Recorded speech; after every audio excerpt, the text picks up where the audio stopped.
Hello, welcome back to the United Way for the latest Manchester United news. Ten Hag decision delayed. Sancho still refusing to apologise, and at least a transfer fair and lots more interesting Kirkes, all them sorts of players. So we are back on the road again. And look, no new Manchester United when there's news around.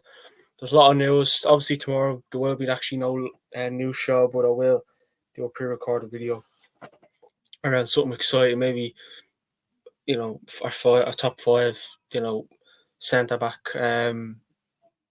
targets and compare them and all that sorts of stuff. So maybe that's something we could do. Maybe that's something we could do. That'd be interesting. My hair is against me, but I mean, let's just see. Are we on? Are we live actually? Because last time I have a bit of PTSD when it comes to going live because it tells me I'm live, then it tells me I'm not live. So.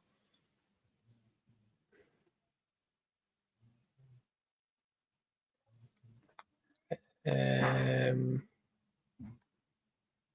it says that we're all right. So are we all right? Yeah, I presume we're live. Yeah. Right. So we'll start off a bit of news about Benny McCarthy coming out and talking about Erik ten Hag and the Jadon Sancho situation. He has said, I spoke to the manager and I said to him that I'm not probably saying this word right, the delicacy, or the delicacy, whatever it is. And I think Jadon Sancho feels that if he apologises, then he's going to be classed as someone who doesn't train hard, that doesn't work hard, to that everything that was said against him was true. He says, if you are from the streets, no one wants to apologise. You admit you're not training well. You're not lazy, everything we're accused of. Jadon wasn't going to have that. The manager just said that all he wants is an apology. I mean, we know the situation around Ten Hag and Sancho. He also said, I spoke to Jadon Sancho as a coach, as a mentor, as a friend, and as someone who grew up on the streets and knows the code, but Jadon wasn't seeing it. He said, he says, I ain't apologising because if I do, I'm apologising for being lazy, always being late, not giving my best. That's what I'm apologising for. And those were his reasons. I mean, look, Ten Hag came out after the Arsenal game not too long ago and basically said something along the lines of, I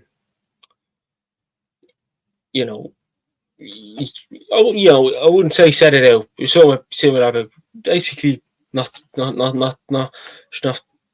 doing what's asked of him. And then Sancho put a tweet out saying, again, not a word for word, but basically something along the lines of, don't believe everything you hear. And that came out. Manchester United seen it, and he pinned it to the top of his Twitter page, and it was there for everyone to see. And then there was a bit of beef between him and Ten Hag. It's been going on. It's been going on since the start of the season just finished. Since the Arsenal game at the Emirates at the start of the season, that was pretty much the nail in the coffin, you could say. Everyone's sort of wondering, is there a way back for Sancho? If Ten Hag stays, is there a way back? There's probably more chance for Sancho to come back if Ten Hag was to get sacked. That's probably the only way he has a chance of coming back and playing for Manchester United again. But as of now, I don't think he'll play in a Manchester United jersey again. But again, that's only because I hope Ten Hag remains. But if Ten Hag goes, you never know. Because again, if I've seen something that Dortmund may not be able to afford him. They may not be able to afford him. But I hope Manchester United, if Dortmund do come in, don't bend over backwards and say, if you want 40, 50 million for Sancho, demand it. But again, you obviously have to have a good reason why you want this amount of money. When I'm sure Ten Hag not Ten Hag, Jadon Sancho is still in contract at the club. Obviously, he's on loan. I mean, he's going to be playing the Champions League final tomorrow against Real Madrid in the Champions League final. So, I mean, look, if he wins that, he may, put up the fingers to Ten Hag and say, look, F you, you let me go and look what I'm doing now. I'm a Champions League winner. I mean, look, I thought when we signed Sancho, I was looking forward, when we brought Sancho in, I thought, he's going to be a good player for us. Olise signed him, I think we signed him for about 70, 80 mil, something like that. And honestly, Sancho just hasn't got going at Manchester United, really, really hasn't. You look at Ten Hag, he let him have a lot of time off to sort himself out, came back. So Ten Hag did let him have a bit of time off to sort himself out, you know, you know, up there, and obviously physically and mentally. So again, I don't want Sancho back at the club because I'm not backing the player over the club. I'm going to stand by the club. You know what I mean? Because Sancho, like him or not, putting a tweet out, it's a bit childish if you ask me. Whatever Ten Hag said about you, fair enough, but you don't go tweeting about it. You talk about it to Ten Hag face to face, private. Like Sancho could have just said, "Look, I'm not happy with what was said about me, but I hope he can forget about that, and I hope he can move on, and I can make myself a better person." But he didn't apologise. So look, it's all down to basically ego and stubbornness, if you ask me, when it comes to this sort of situation.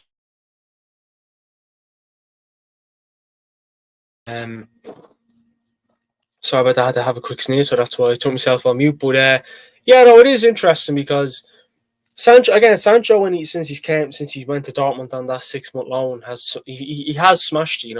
As much as I'm not a fan of what he's doing, I don't hate Jadon Sancho. I just don't like what he's doing. I don't back what he's doing, and I don't think I ever will. Why would I sit here and say, "Oh yeah, let's bring him back"? Ten Hag is this, Ten Hag is that. I like Ten Hag. I like Sancho, but Sancho tweeting about it, it's a bit much. You know what I mean? Like if Ten Hag came out and tweeted about it, I'd be like, "What the hell are you doing?" But Sancho came out and tweeted about it, and yeah, exactly. What the hell are you doing? And I'm sure there's still a bit of beef there. I'm sure it'll be something that probably will never be resolved. Ten Hag probably doesn't see any reason to apologise, and Jadon Sancho doesn't want to apologise because why would he apologise for being lazy and being late and not giving his best and all that sort of stuff? And look, some players would probably just say, we're probably just basically, would basically move on and not really, just apologise. Pretty much is what I'm trying to say. And they probably just say, "Look, I'm sorry, let's move on," or whatever. But they probably wouldn't have even put up a tweet. But you really don't know because you look at like there was the Rashford situation with Ten Hag because Rashford slept in or was late for a meeting. Something similar to Garnacho. Obviously Ronaldo and Sancho. They're the two players that weren't going to dance at Ten Hag's tune. They weren't happy. How they were treated, so they left. But Rashford apologised, Garnacho apologised. Bit of a situation between him and Varane, which was weird. But Ten Hag and Varane, which was weird. But that was solved in the end, thank God. Which look, that may or may not play a part in why Varane is no longer a Manchester United player now. He's left the club, which is a bit of a shame. But you do hope that them again. I'm sure people can look at that. The people that want Ten Hag to remain are probably looking at that as well, thinking, well, why do I want the manager to stay who has had problems with so and so players? But Sancho didn't help himself in his situation, and neither did Cristiano Ronaldo. I know it is a big shame, but will we ever see Sancho playing a Manchester United jersey again? I'd say yes if Ten Hag is not Manchester United manager, but if Ten Hag is still the Manchester United manager, well then I don't think Sancho will ever play for Manchester United again under Eric Ten Hag. I don't think Sancho has a problem with the club. I just think it's a him and Ten Hag situation. Look, if you ask me, egoness, stubbornness, all that sort of stuff. And I just don't like what Ten Hag done. I don't like what Jadon Sancho done. It just doesn't. I feel like it just doesn't. Other club again, Dortmund obviously, but other clubs won't have that. Why they're bringing a player who could, you can't even say boo to because he'll go and cry. But like I said, I do like Jadon Sancho. But it's just a shame with what happened with him and Eric Ten Hag because you look at the injury crisis we've had this season. There probably would have been a few times where Sancho probably would have played for Manchester United too. I thought Sancho had a decent pre-season last season with Manchester United, but unfortunately things didn't work out in the end. But that's just pretty much how it goes. It'll be one of them situations now where whenever it'll never be resolved, which is a big shame. Um, but look, let's move on to a bit of other Manchester United news. I did see a bit of news yesterday that Benny McCarthy is going to leave us, or he hasn't been offered a new contract. Which you look at Benny McCarthy, he always seems like a man who has a bit of a laugh, always has a smile on his face. We brought him in. Well, we brought him in last season, and look. Rashford had a brilliant season then. Don't know what happened to Rashford this season. The season just finished, but look, there is a bit of ifs, buts, and maybes when it comes to these sort of situations. But like I say, you wouldn't be surprised if he does leave. You just wouldn't be surprised if he was to leave and maybe go to another club. But look, it would be a shame to see him go. But look, it's just been news about it, but I wouldn't say there's been a whole lot. Not that, anyways. I've been looking for him, but a bit of news yesterday, but not a whole lot. But the fact that he looks like he has a bit of a bond, like with Sancho, like we were just talking about, and Rashford and Rasmussen, mainly most of the Manchester United attack. Because he does seem like a man who can bring a good vibe onto the training ground, but that's just how it is.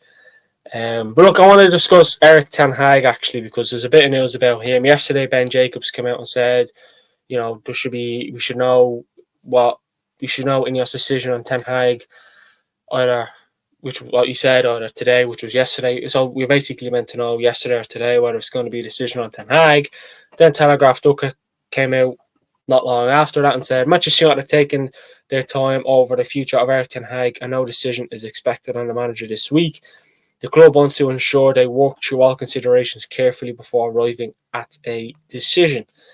Now look, obviously trying to decide on a manager is not really, it's never really an easy decision, but I still think that if we lost on Saturday, we wouldn't have had ten Hag would have been sacked probably Sunday morning. Saturday night, I feel like that would have been it. So the fact that Ineos probably thought, look, bit of an easy decision here. It is interesting. It really, really is interesting to see how that'll plan out with ten Hag. I want ten Hag to stay, but and again, look, I don't mind Ineos taking their time with the decision. I don't mind them, make the right decision, but just don't let it go on for too long, because ten Hag will get his pain in his hole. Many Manchester United fans will just be like, make you call you up if they're going to get rid of him, get rid of him. But what more can Manchester United? What more is there to look at? Look at again. I'm probably they're not going to look at last season as much as I want them to. I don't think they will. I don't think they'll look at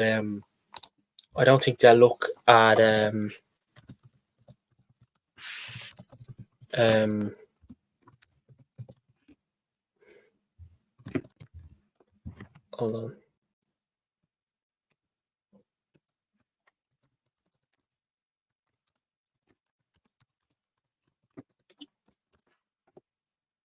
Just making sure I'm spelling this player's name right. Right, here we go. Let's get that done. But yeah, back to what I was saying about Erik ten Hag and Ineos. It's it's a strategic review. But like I said, again, I don't want them to jump into it. To jump into the deep end straight away, because if you if they're looking at the Premier League, just the Premier League season, they will get rid of him. But if they're looking at the whole season and how the season went, don't just look at the results and where he finished in the league. Look at just look at the people he had then, because I find that it is interesting. But again, there is time. There is a bit of time to make a decision with ten Hag. You know what I mean?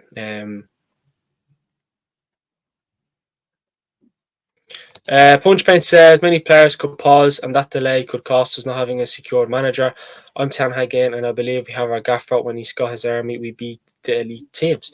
Welcome in, Punch Paint, and I agree with your comment there, pal. If anyone is new, please like the video and subscribe. We much appreciate it. We're only 20 away from 1,000 subscribers, so if you can get us there, it'd be much appreciated. And look, I'm very confident we'll get to that 1,000 mark before the new season begins, which is 17th of August, 18th of August, something like that. Anyways, a week after we play Man City, I think, in the Community Shield.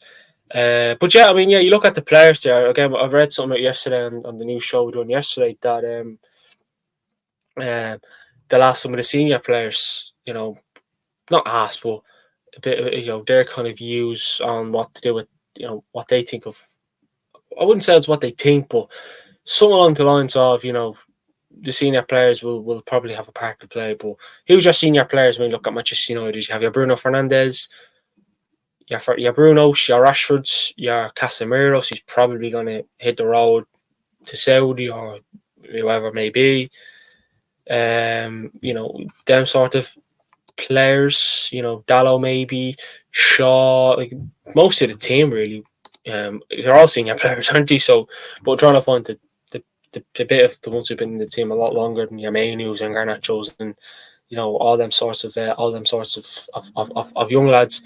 But look, don't get me wrong. As much as I don't mind them looking at looking at things closely, like yesterday, you're seeing Ben Jacobs say we'll find out before the end of this week, and then you're getting told by Telegraph Ducker that Ineos aren't in a rush to make the Ten Hag decision. So, and then I come on here, probably make myself look like a fool and make myself look like a liar. But I'm on again, like I say, don't shoot the messenger. But not many people we want to know whether you're Ten Hag in, Ten Hag out. I'm Ten Hag in, and I just want to know whether they're going to keep him or get rid of him. But if I was them, I'd keep the man. But again, it's not up to me. You know what I mean? I can only give my opinion when it comes to these sort of situations, but it can get very, very annoying. It can get annoying. It really, really can.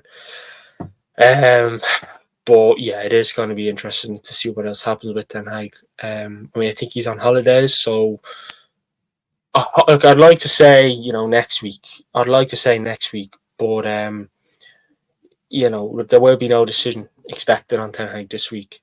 Which it goes to tell you, if they really wanted to sack him, surely they would have got rid of him by now. Again, I'm probably trying to give myself a bit of positivity when it comes to that, but if they wanted to really sack him, would they have got rid of him by now? I mean, just last week, Jacob Steinberg came out and said that regardless of the results from the FA Cup final, he'd be sacked straight after. The FA Cup final is a week tomorrow. Well, the FA Cup final was a week ago. Tomorrow is what I should be saying. So yeah, that I kind of can't get my head around that. It's like they had the decision certain. They were certain this is it. This is what we're going to do. We're going to sack him regardless. And now we won. It's like they're a bit like, right now, what do we do? Because the fans that want them to stay, that their power, that'll only get stronger. The people that want them to stay. And since the FA Cup win, I've wanted them to stay a lot more than they have. Because I wanted them to stay. There was games where you thought he's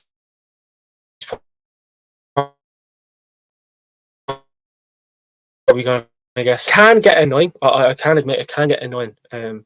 But again, doing no new show tomorrow because I am traveling. But I will record a pre-recorded video later on tonight, and I'll have it up probably around 12 or 1 o'clock tomorrow.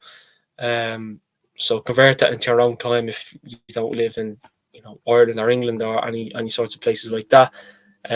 Maybe I'll do something like our top 5 centre back targets for the summer, and we can compare them and all that sort of stuff. So yeah, no new show tomorrow. I wasn't going to do one today, but I thought we'd jump on and just get about half hour, 40 minutes in.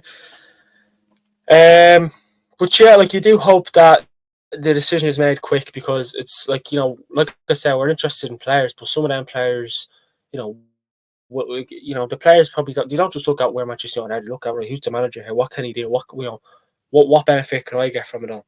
There's a bit of news there from it is Manchester evening now, so again, hold your breath as always. But so Manchester United's transfer targets are unsure if the club will advance with their interest amid uncertainty of a manager Eric Ten Hag's future. Again, that is annoying because we're interested in players, but they're like, your Olise, like the players that we've been mostly talking about, Olise, Brantway, Tadibo. You have is it that Lily guy we'll speak about in a few minutes. Like there are players that we're interested in, but they don't know what the story is. They want to go to a club that's going to be successful, not to a club. Again, I know Manchester United haven't had the greatest season, but they want to go to. They want to know that. Look, I want to go to. They want to know who the manager is because they also look at the manager too. Like they don't want to go and play under Ten Hag and all that sort of stuff. But look, not. They're not. Our transfer targets aren't only uncertain. I'm uncertain, and I'm sure Manchester United fans are uncertain as well when it comes to players as well. But Manchester United had prioritised 3 significant signings: a centre-back, a midfielder and a forward, while any other incomings funded by planned outgoings as well.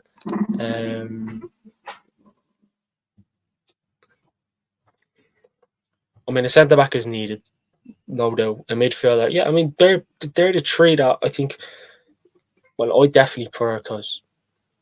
The midfield, a midfielder, a defender and a striker. They're definitely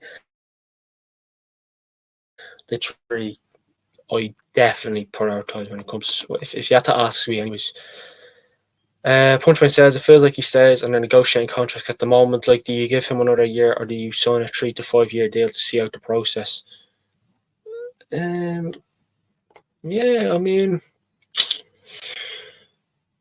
that's interesting though. Yeah, I don't know. Like, I always thought they'd give him another year and see how things plan out then, because his contract, I think, is out. He has another year left on his contract, and Manchester.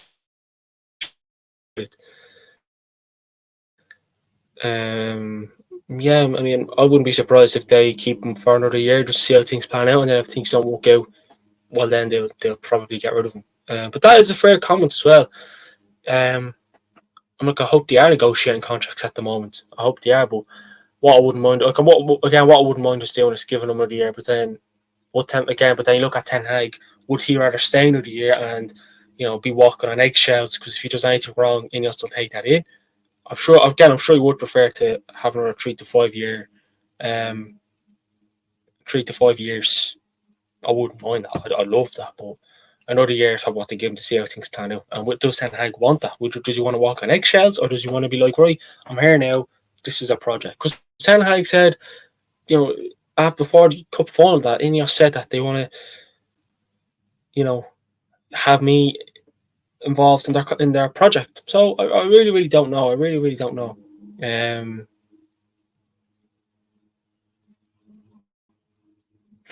But like I said, I think, and this is only my opinion, that they'll say, look, your contract's out next summer. I'll keep you for another year, and then we'll see how you do from there.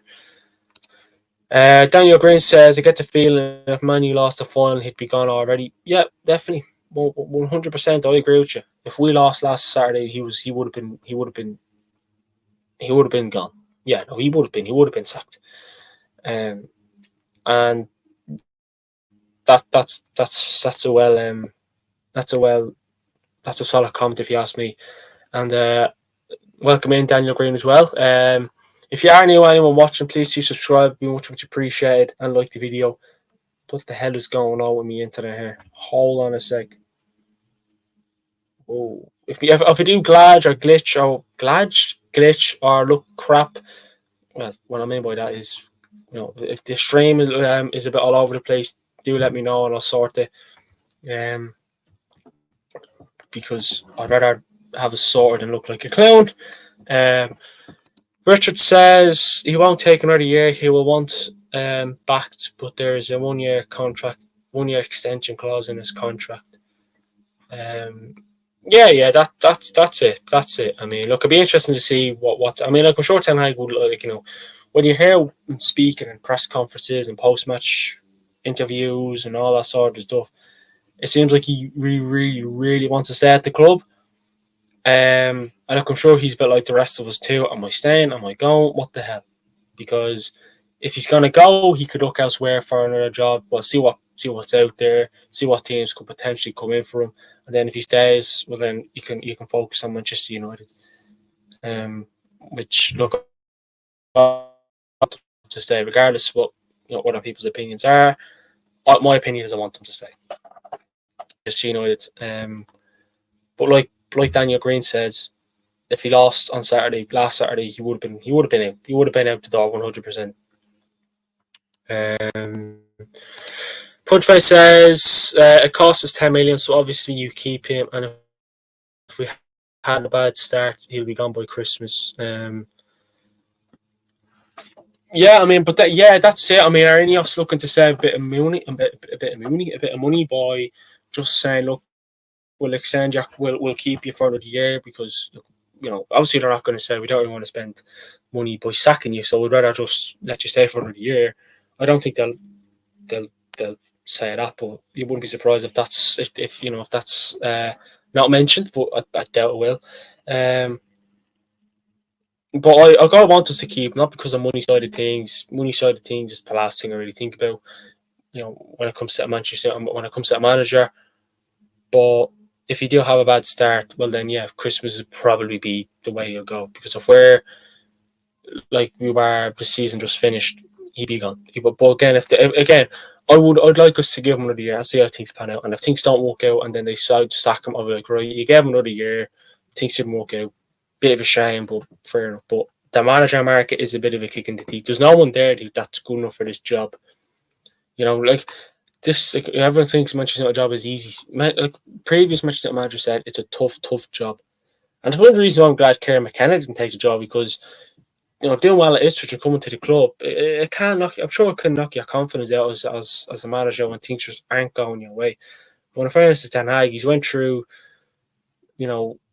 the good and bad since coming to the club, and he's kept his head high and he's won 2 trophies, and it is what it is, and hopefully he can win another 1 or 2 next season. But I do think again, my opinion again, as always, I do think next season will be better. I do think we'll finish top 4, and I'd like to lean towards winning a trophy, but take trophies out of it, I think we'll make top 4. Surely we can't have the amount of injuries we did, because I guarantee you, I like to say, and I think I may be right, I may be wrong, but again, we can't really, we won't know now. But I feel like if we didn't have the injuries we had, we would have finished top 4. I honestly really do. I really do. And again, I know people saying, well, how come we couldn't play like that how come we didn't play like we played in the FA Cup final for, all the other games we played before that, well before that. Look at the team. Look at the team. You know what I mean? If we had the team we had against Crystal Palace when we lost 4-0 going into the FA Cup final, we probably would have been demolished. But the fact that we had Leach back, Varane back, Rashford played well. Amrabat, players are, because there was a bit of a decent spine there where you have a Casemiro and Johnny Evans in the defence, and then you're having Eriksen and Mainu. Like, Mainu's good, but Eriksen hasn't got the legs, and Mainu, as good as he is, you also need a decent partner. I think you need a decent partner. Richard says top 4 in the Europa League. I mean, any sort of trophy next season on top 4 would be brilliant. And look, I honestly, as of now, again, I could change my mind come Christmas, but as of now, I'd like to say, and maybe it's still a bit of, happiness from winning the FA Cup final. I think top 4 and a trophy is possible with Manchester United next season, Punchbane says, would you want to go to a huge club without knowing your gaffer? Well, bit like the news you read there from the Manchester Evening News, which again, when it comes to Manchester Evening News, you never know whether to believe or not, but, we can only go by words. Some of our transfer targets aren't certain whether, Manchester United are actually serious and wanting him because of the manager. They don't know who the manager will be next season. You know what I mean? Like, imagine coming in, Ten Hag is there. And honestly, I feel like some of the players who are interested in will probably be prepared to play under Ten Hag. Because Tuchel, I mean, if I was a player, I wouldn't fancy Tuchel managing me or Poch. I mean, look, Chelsea sacking Pochettino was probably a typical Chelsea move, but that, I mean, yeah, no. But Ten Hag, I feel like he has something about him. But like Richard says, back to punch point, it is a problem, and that's why Ineos should, as much as start taking their time, but they should really think of, look, we're into June tomorrow. Tomorrow's the 1st of June. Why not, hurry up, because we need to sign players. You have the Euro starts fairly soon, so some players that we're interested in are probably playing in the Euros. You know what I mean? Obviously, I don't think it's Brandaway. He's a player we're interested in. Olise is not, but Olise, would probably Palace have a new manager, so he's probably thinking, I'd rather just stay here because then I have to go and play under a new manager where he doesn't have a. We look at Ten Hag; he's been at the club for, we'll say, 2 years now. Hopefully, he's here for another couple of more. But I do think that some player like Taribo would rather probably just stay. Same with Brantwaite if we're going to get him. Yeah, I again, like Richard says there, punch paint is right. Imagine going to Olise and saying, "Sign for my new, oh great, who's the manager?" Yeah, exactly. Yeah, it's like going in for a job and you get the job, but they tell you, look, the previous manager got sacked, so we'll find out what to do with you next week. Because then you're a bit thinking to yourself, why did I come here? Should have just fucking say that my old job, because I knew we had a manager there who, you know what I mean, had a rough idea. But your new manager being next week, we're just temporarily at the moment. You know yourself, fuck that. Like, no one would fancy that, taking a job where you don't know who the manager is, you've never met him before. But Ten Hag, he's there, you know what I mean, and he's trying to implement a style of play. And that, look, like, I tell you what, the style of play we played against Manchester City, I wouldn't mind seeing that next season. That style of play was solid. You know what I mean? Aggressive, quick, everything was just solid all over the pitch, from the defence up to attack. But I definitely wouldn't fancy that. And I can see where some of our transfer targets are coming from when, you don't know who the bloody new manager is going to be. That just doesn't work out for anyone. I think that just doesn't. It just does, again, players don't just come because of the club. They also look, who's the manager? Who's the manager? You know what I mean? And yeah, look, again, I really, really don't know.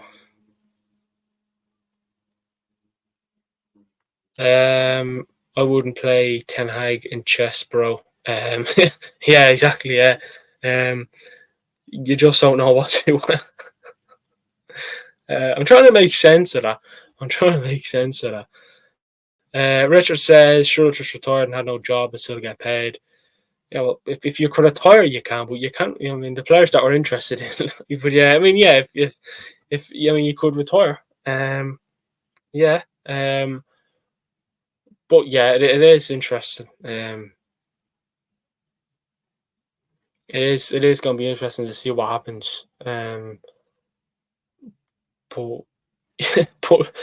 punch paint and Rich just took me by surprise with them two comments there, as well.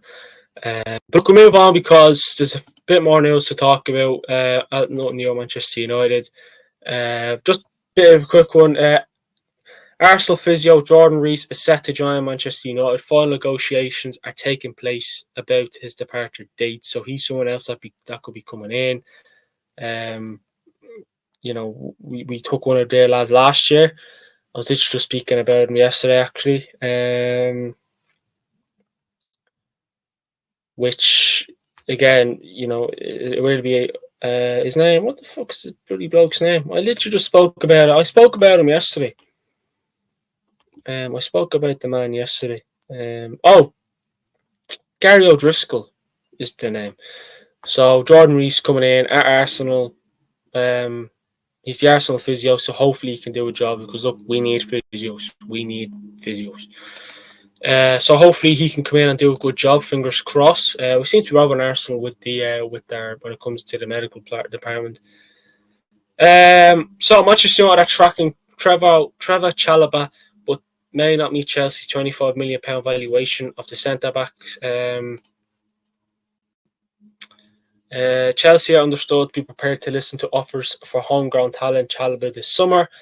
And supposedly Burnley. I just seen Vincent Kompany interest, but I forgot he doesn't manage Burnley anymore.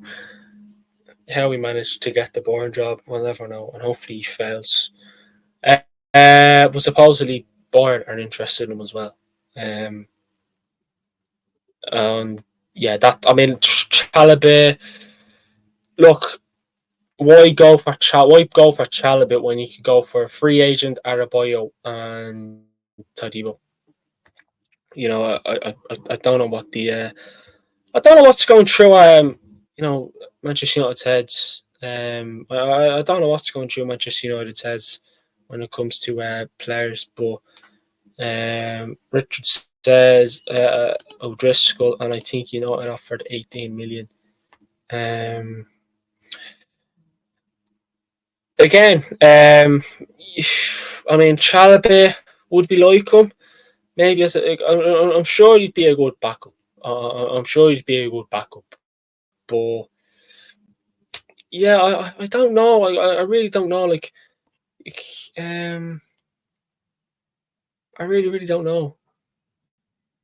I really don't know. What I'd make of Chalobah? He didn't he's not a bad Chelsea defender, but I mean, I wouldn't say I'd say no, but who would you prefer, Adebayo or Chalobah, if you're looking at backups here? Because Todibo.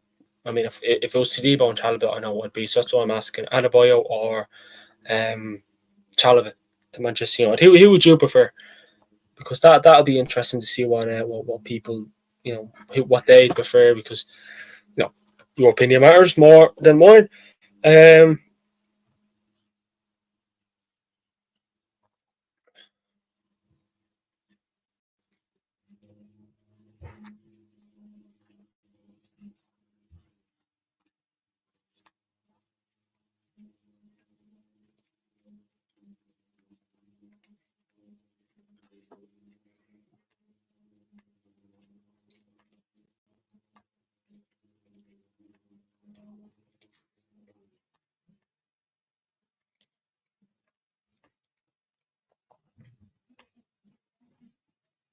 What the hell is this bloody news?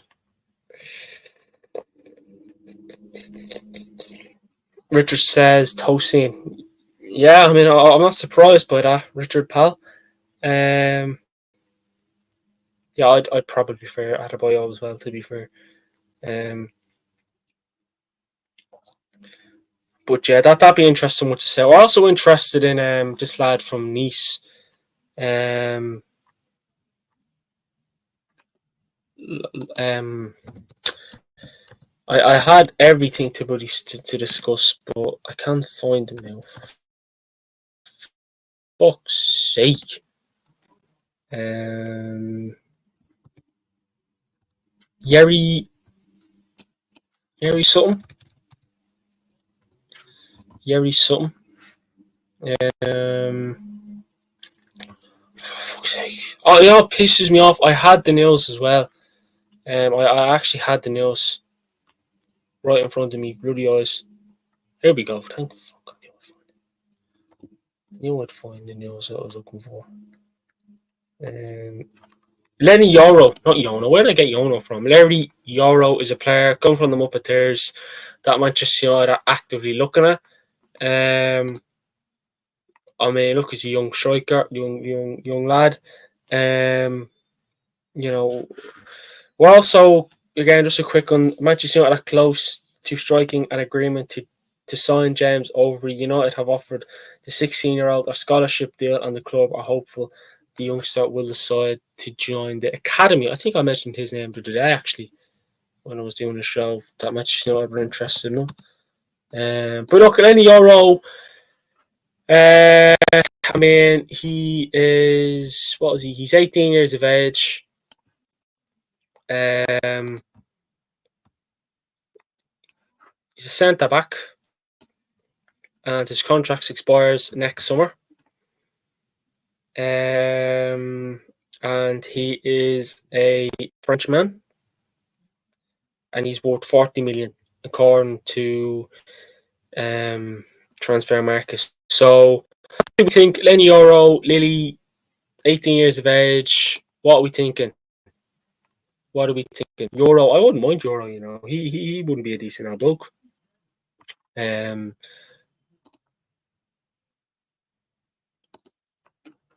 mean, Richard says Euro's a great player. And one thing I'll say about Manchester United, though, the players that we are linked to, like, I wouldn't say, like, most, like, half of them, like Chalobah, right, maybe not, but it's like the rest of it, like, right, not too bad. Like, we're not seeing any ridiculous links yet. Look, it's still early days, but as of now, you know, some of the players we're linked to, you know, most probably say, yeah, like Olise, like, again, we're also interested in the Bournemouth left back, Milos Kerkez.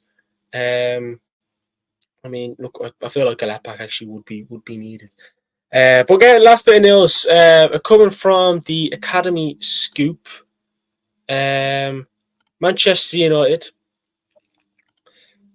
fair.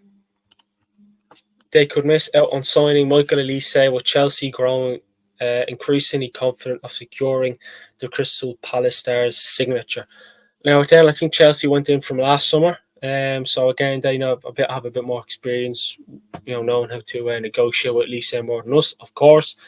So again, if Manchester United is a player, if Olise, is a player that Manchester United are really interested in and they want them, they should bring him in. But the fact is that I honestly think the this Ten Hag decision is delaying a lot of shit, because teams will start to make signings fairly soon. And if Olise is a player Manchester United wants, Ineos are interested in it. Like, most of the players are interested in, it's Ineos and Ten Hag are both interested in him. So the fact is we could miss out on Olise because of Ineos taking their time to make a decision on Eric Ten Hag. And that would be ridiculous, because I wouldn't mind Olise coming to the club. The only worry is with him is he's injury prone, but he is a good player when he's obviously playing. And the fact that we could miss out on him because of literally Ineos taking their time on Ten Hag will be a bit of a kick in the teeth. But again, Chelsea haven't made any offers, nothing like that. But, you know, they're very, very confident that they'll secure Olise's signature. Richard says, I've seen that, but they haven't made an offer yet either. He's a United fan, but we need the manager thing settled. That exactly, like, again, you're right, Richard. No offers have been made yet, as far as I know, with the news I'm looking at. But the fact that Chelsea are in there, and, you know, I've seen Liverpool maybe were interested in them in January, but obviously that may change. But maybe they'll still be there in the background. But Chelsea interested in them. Yeah, look, hopefully he does come to Manchester United. But again, this man, that's it's probably one of the reasons why I want this manager thing to be settled quick, because it's taken its time. To hurry up, because once you know what's going to happen with Ten Hag, now we can move in, and then the players will know, right, he's going to be the manager. Let's move on. But again, we're interested in Olise, but if a new manager comes in, you know, it could be totally different. But hopefully things are settled first. Fingers crossed. But look, we're going to end the show there. Appreciate everyone watching. Like I said earlier on, there won't be a live show tomorrow because I am heading up to Cavan. Richard, you probably know what I'm on about. To watch a bit of Gaelic. So, yeah, like I said, there will not be live shows tomorrow, but I will do it. I'll pre-record a show later on tonight and have it up tomorrow. But I believe the top 5 what would you prefer? Top 5 centre backs you're interested in, and I can compare them, or just our top 5 transfer targets that we're interested in. So, you know, just say, for example, Tadibo, all that sort of Miyaki, Olise, I can go through them, or what would you prefer, defenders or just anything? I'll probably go with defenders for this one. Actually, I'll go with defenders because it's very hard. So we'll compare the top 5 defenders that we're interested in, that we've been linked to, that we've been discussing. So I will try that up tomorrow. That'll be an interesting show, and then hopefully back online Sunday. But if not, I'll see you all on Monday or Tuesday, but more than likely Monday. But again, thanks Punch Paint. Bunch of legends as always, and again, thanks Richard as well. And look, I hear the weather's meant to be decent come the weekend, so fingers crossed it says like that. But again, thanks everybody for watching. Enjoy your weekend. Please like the video if you haven't already, and subscribe, and I'll speak to you all on the next one. Peace out.